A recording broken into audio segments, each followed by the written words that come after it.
shows the different source from which government raises revenue. These receipts are two kinds: revenue receipts, capital receipts. Receiptsனா கவர்மெண்ட்டுக்கு வர வேண்டிய வருமானம். இதில் ரெண்டு வகை இருக்குது. ஒன்று ரெவன்யூ ரெசிப்ட்ஸ் இருக்குது, இன்னொன்று கேபிட்டல் ரெசிப்ட்ஸ்ன்னு இருக்குது. Revenue receipts. Revenue receipts are current income receipts from all sources such as tax, profits of public enterprises, grants, etc. Revenue receipts neither create any liability nor cause any reduction in the asset of the government.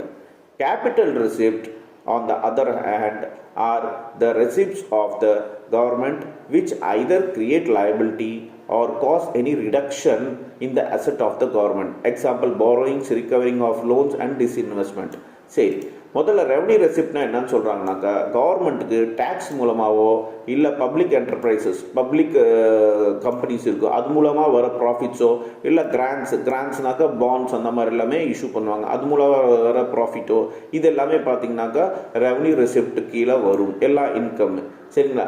இந்த revenue ரெசிப்டில் பார்த்தீங்கன்னாக்கா உங்களுக்கு எந்த ஒரு நஷ்டமோ கடனோ வராது, கவர்மெண்டோட அசெட்லேருந்து எந்த ஒரு ரிடக்ஷனும் ஆகாது, நஷ்டம் ஆகாது அப்படின்னு சொல்கிறாங்க.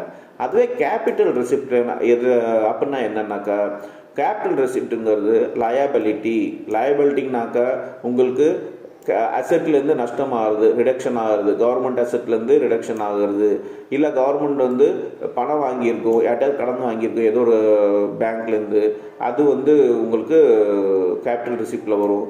ரெக்கவரி ஆஃப் லோனு, பழைய லோன் எல்லாமே ரெக்கவரி பண்ணாமல் இருக்கலாம், இல்லை டிஸ்இன்வெஸ்ட்மெண்ட்டு, பணம் வராமே போயிருக்கலாம் சில பேர்த்துக்கு கடன் கொடுத்து, இது எல்லாமே பார்த்தீங்கன்னாக்கா உங்களுக்கு எதில் வருதுனாக்கா கேபிட்டல் ரெசிப்டில் வருது. It must be mentioned here that there is a similarity between the financial by an individual and financing by government. An individual generally finances his current expenditures from the current income he borrows when his current income is not sufficient from his current expenditure.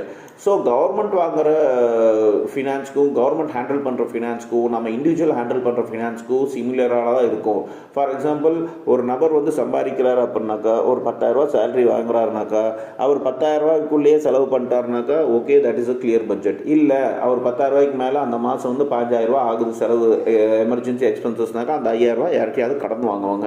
இதே மாதிரி தான் கவர்மெண்ட்டும் காசு கையில் பத்தலைனாக்கா அவங்க கடன் வாங்குவாங்க. So ஒரு தனிப்பட்ட நபரோட ஃபினான்ஷியலும் கவர்மெண்டோட ஃபினான்ஷியலும் சேமாக தான் இருக்கும் அப்படின்னு சொல்கிறாங்க.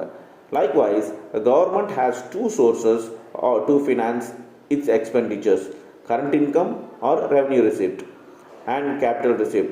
It borrows when revenue